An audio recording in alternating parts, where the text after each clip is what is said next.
एक बार किसी गांव में महात्मा बुद्ध की आगमन घटना हुई। सभी लोग उत्साहित हो गए और विचार करने लगे कि वे क्या भेंट करें। उस गांव में एक गरीब मोची भी रहता था।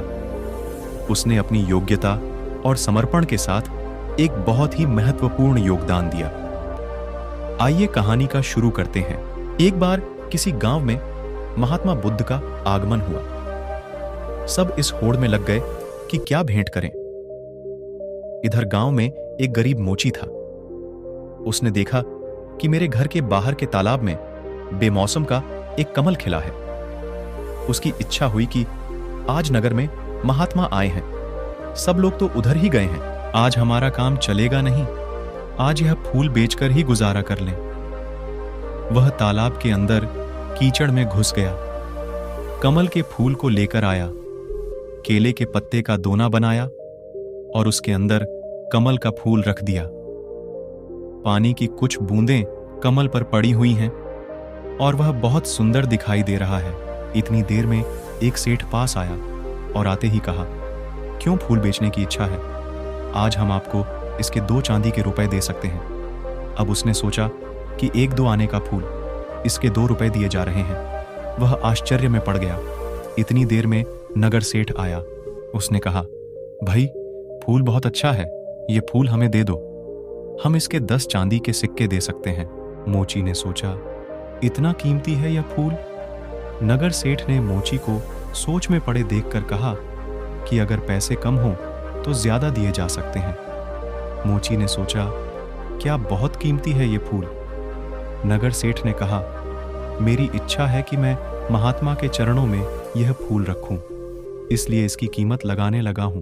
इतनी देर में उस राज्य का मंत्री अपने वाहन पर बैठा हुआ पास आ गया और कहता है, क्या बात है, कैसी भीड़ लगी हुई है?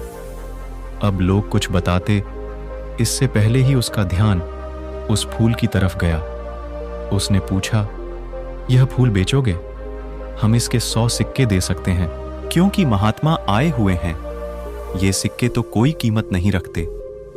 जब हम यह फूल लेकर जाएंगे तो सारे गांव में चर्चा तो होगी कि महात्मा ने केवल मंत्री का भेंट किया हुआ ही फूल स्वीकार किया। हमारी बहुत ज्यादा चर्चा होगी। इसलिए हमारी इच्छा है कि यह फूल हम भेंट करें। और कहते हैं कि थोड़ी देर के बाद राजा ने भीड़ को देखा। देखने के बाद वजीर से पूछा कि बात क्या है? वजीर ने बताया कि फूल का सौदा चल रहा है। राजा ने देखते ही कहा, इसको हमारी तरफ से 1000 चांदी के सिक्के भेंट करना, यह फूल हम लेना चाहते हैं। गरीब मोची ने कहा, लोगे तो तभी जब हम बेचेंगे, हम बेचना ही नहीं चाहते। अब राजा कहता है कि बेचोगे क्यों नहीं? उसने कहा कि जब महात्मा के चरणों में सब कुछ न कुछ भेंट करने के लिए पहुंच रहे हैं, तो ये फूल इस गरीब की तरफ से आज उनके चरणों में भेंट होगा। राजा बोला, देख लो, 1000 चांदी के सिक्कों से तुम्हारी पीढ़ियां तर सकती हैं। गरीब मोची ने कहा, मैंने तो आज तक राजाओं की संपत्ति से किसी को तरते नहीं देखा, लेकिन महान पुरुषों के आशीर्वाद से तो लोगों को जरूर तरते देखा है। राजा मुस्कुराया और कह उठा, तेरी बात में दम है, तेरी मर्जी, तू ही भेंट कर ले। अब राजा तो उस उद्यान में चला गया जहां महात्मा ठहरे हुए थे और बहुत जल्दी चर्चा महात्मा के कानों तक भी पहुंच गई कि आज कोई आदमी फूल लेकर आ रहा है जिसकी कीमत बहुत लगी है। वह गरीब आदमी है, इसलिए फूल बेचने निकला था कि उसका गुजारा होता। जैसे ही वह गरीब मोची फूल लेकर पहुंचा तो शिष्यों ने महात्मा से कहा कि वह व्यक्ति आ गया है। लोग एकदम सामने से हट गए।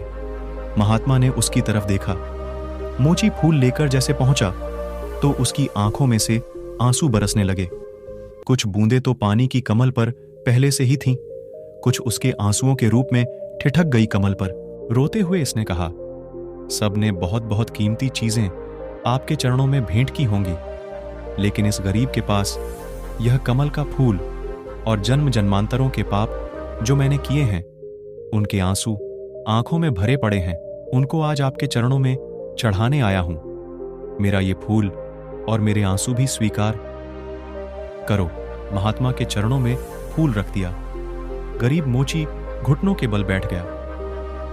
महात्मा बुद्ध ने अपने शिष्य आनंद को बुलाया और कहा, देख रहे हो आनंद, हजारों साल में भी कोई राजा इतना नहीं कमा पाया जितना इस गरीब इंसान ने आज एक पल में ही कमा लिया। इसका समर्पण श्रेष्ठ हो गया। इसने अपने मन का भाव दे दिया